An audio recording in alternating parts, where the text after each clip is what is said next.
त्या पिपाणीला इथं या लोकसभा मतदारसंघामध्ये फक्त 14,000 मत मिळाले, फक्त 14,000. बाकी लोकसभा मतदारसंघामध्ये 40,000, 50,000, 60,000 अशी मतं मिळाली.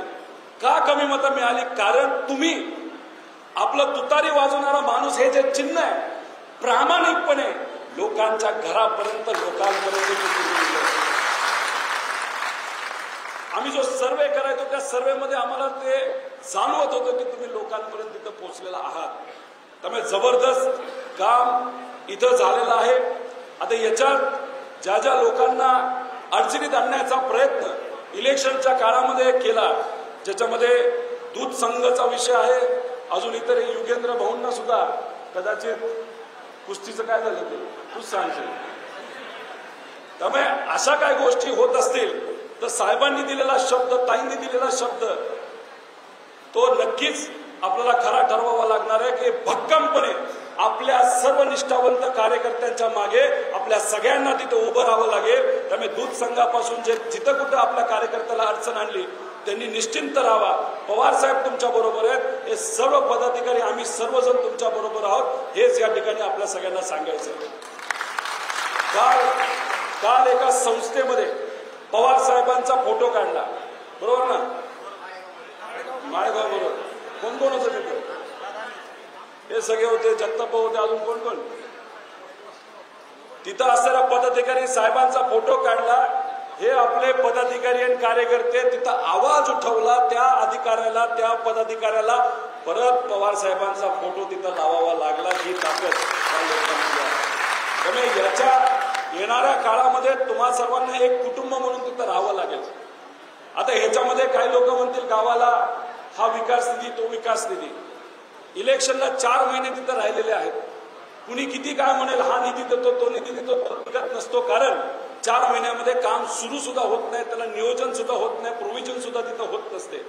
त्यामुळे जी काय कामं असतील ते सुप्रियाताईंकडे आपण द्या, युगेंद्रकडे द्या, आपल्या पदाधिकाऱ्यांकडे तुम्ही द्या, माझ्याकडे सुद्धा द्या.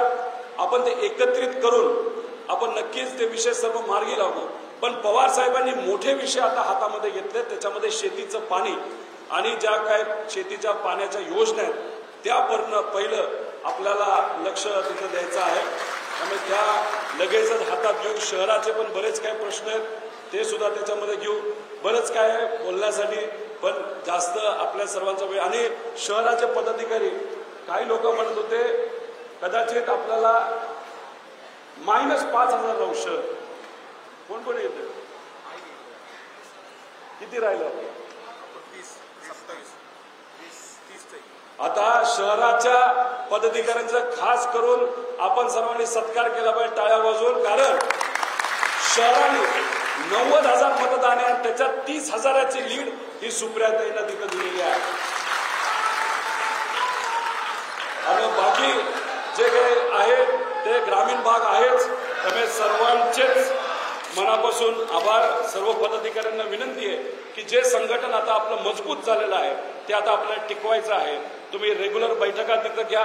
येत्या काळामध्ये आपल्याला बँकेची लढाई असेल, येत्या काळामध्ये आपल्याला कारखान्याची लढाई असेल, जिल्हा परिषद असेल, नगर परिषद असेल, पंचायत समिती असेल, प्रत्येक इलेक्शन मध्ये तिथं आपल्याला लक्ष घालायचंय आणि तिथं आपला विचार कसा विजयी होईल, आपला कार्यकर्ता कसा विजयी होईल असा प्रयत्न तिथं आपल्या सर्वांना करायचंय.